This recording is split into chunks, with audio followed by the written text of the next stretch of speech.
সম্মানিত দর্শক, আসসালামু আলাইকুম। ভোজন রসিক বাঙালিদের কাছে পোলাও একটি ঐতিহ্যবাহী উৎকৃষ্ট মানের খাবার। পোলাও খেতে যতটা সুস্বাদু, একেবারে পারফেক্ট পোলাও রান্না করা কিন্তু ততটা সহজ নয়। অনেকেই বাবুর্চির স্টাইলে বিয়ে বাড়ির মতো ঝরঝরে পোলাও রান্না করতে চান, কিন্তু পারেন না। সম্মানিত সুধী, আপনাদের কথা ভেবেই আজ থাকছে ঝরঝরে পারফেক্ট পোলাও তৈরির রেসিপি। প্রথমে চুলার উপর একটি হাঁড়ি বসিয়ে তাতে দিলাম 1/3 কাপ সয়াবিন তেল।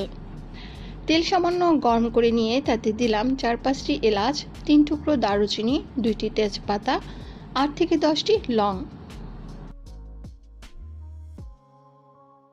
এবার গরম মশলাগুলো ভেজে নিলাম। গরম মশলা থেকে যখন সুঘ্রাণ ছড়াবে ওই পর্যায়ে দিয়ে দিলাম 1/3 কাপ পেঁয়াজ কুচি। এখন পেঁয়াজ কুচিও নরম করে ভেজে নিব, তবে খুব বেশি ভাজবো না, তাতে পোলাওয়ের কালার সাদা হবে না। এবার দিলাম 3 কাপ পোলাওয়ের চাল, আর এই চালগুলো আমি 10 থেকে 15 মিনিট পানিতে ভিজিয়ে রেখে পরে ভালোভাবে ধুয়ে পানিটা ঝরিয়ে নিয়েছি।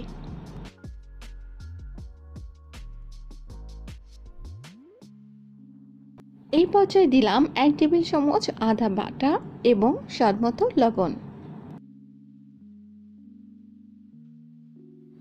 এবার 7 থেকে 8 মিনিট পোলাওয়ের চাল আমি ভেজে নিব।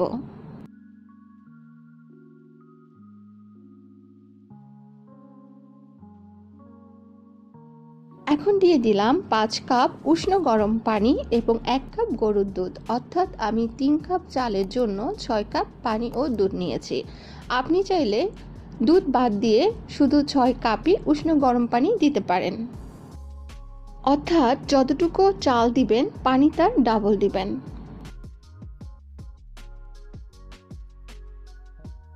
এবার দিলাম 7 থেকে 8টি কাঁচা মরিচ এবং 2 টেবিল চামচ ঘি।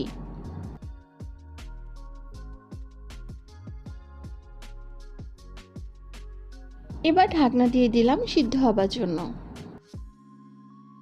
ফিরে এসেছি 8 থেকে 10 মিনিট পরে।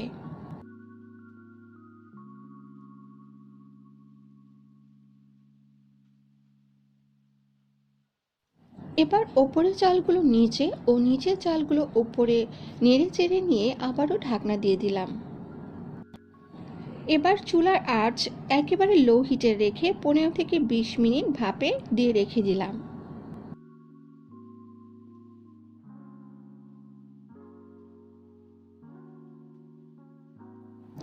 দেখতে পাচ্ছেন পোলাও ঝরঝরে হয়ে গিয়েছে এবং পুরোপুরি সিদ্ধ হয়ে গিয়েছে। এবার নামিয়ে পরিবেশন করে দেখাচ্ছি। ওপর থেকে কিছু বেরেস্তা ছড়িয়ে দিয়েছি।